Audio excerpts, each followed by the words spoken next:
Vous parlez d'ouverture vers d'autres dimensions. Nous sommes ici au Village du Livre, enfin à l'entrée du Village du Livre. Je sais que vous êtes une grande lectrice. Quel est votre dernier coup de cœur ou votre dernière surprise? Oh là, je suis en train de lire 2 biographies de comédiennes américaines. Quels sont leurs noms? Elles travaillent dans le Saturday Night Live. Il y a Tina Fey. Oui. Et puis,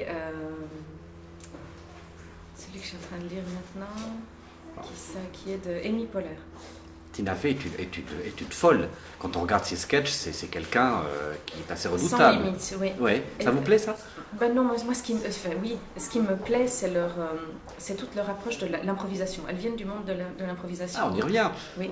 Et ce qui est extrêmement intéressant dans ce qu'elles disent, c'est qu'il y a ce concept en improvisation, si on dit non, ça s'arrête. C'est que si quelqu'un vient, par exemple, il y a 2 personnages et puis on doit inventer une scène, s'il y en a un qui joue puis qui dit je sais pas, salut grand-mère, comment tu vas aujourd'hui? Si l'autre dit mais je suis pas ta grand-mère, la scène s'arrête. On est toujours obligé de dire oui. J'aime beaucoup cette idée d'improvisation où si l'autre...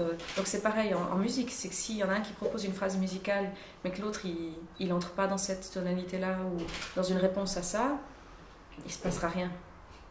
Il se passe toujours des choses avec vos complices. Vous avez apporté une affiche, vous avez un concert le 14 novembre prochain. C'est des gens que vous pratiquez depuis longtemps, que ce soit Pascal Rinaldi, que ce soit Romaine. Vous êtes ensemble. Romaine, c'est la première fois. Romaine, c'est la première. Ah, alors du coup, il y aura un élément nouveau qui doit vous plaire. Ah oui, elle est merveilleuse, c'est une artiste merveilleuse. J'ai beaucoup d'admiration pour elle. Et puis là, en venant, j'écoutais les enregistrements de notre répétition d'hier. Et je me disais que c'est vraiment un honneur pour moi de jouer avec elle. Vous avez été répété le dos bloqué? Oh oui, ils m'ont aidé à me relever.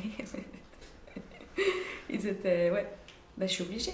On a le concert le 14, prochain, dans une semaine, oui. On fait des choses à 3 voix. On va commencer avec un morceau des Beatles qui s'appelle Because. On a appris toute l'harmonie des Beatles. On se réjouit beaucoup. On a vraiment préparé un concert dans lequel on a mis beaucoup de ce que nous sommes. J'ai pas envie de vous faire souffrir plus longtemps sur votre chaise. Juste une dernière question. Comment vous prenez soin de vous? Pas très bien, visiblement, puisque j'ai ça, le côté gauche bloqué. Là. Ça, vous y pouvez rien. Je prends soin de moi en aménageant au mieux mon quotidien. Moi, j'aime beaucoup, j'ai l'impression que mon bonheur réside dans mon quotidien. Donc, ça veut dire le matin, prendre soin de me faire un thé ou un café qui me plaît, dont j'aime le goût, de prendre le temps de le boire avant d'allumer mon téléphone. Ça, je fais depuis une semaine. Et ça me fait beaucoup de bien. J'allume pas mon téléphone avant d'avoir bu mon café ou mon thé. Je prends soin de moi en essayant d'être au plus proche de ce que je suis au quotidien et puis d'avoir le plus souvent possible le soir le sentiment d'avoir été une bonne personne pour moi et pour mon entourage. Ça, c'est mon challenge au quotidien. C'est ce que j'essaie de faire actuellement. C'est ma manière de prendre soin de moi. Est-ce que j'ose vous réinviter en meilleure santé au mois de mai quand vous sortez votre triple CD? Avec grand plaisir. Et j'aurai peut-être plus de mouvement et de liberté. Hein. Et puis on prendra un baudrier, un piolet, comme ça vous pourrez faire aussi la façade de la potagère. La façade de la potagère, mais pas sans mon guide, hein, parce que je ne suis pas capable toute seule. Hein. Rendez-vous est pris, ok? Avec plaisir. Merci beaucoup d'être venu. Merci.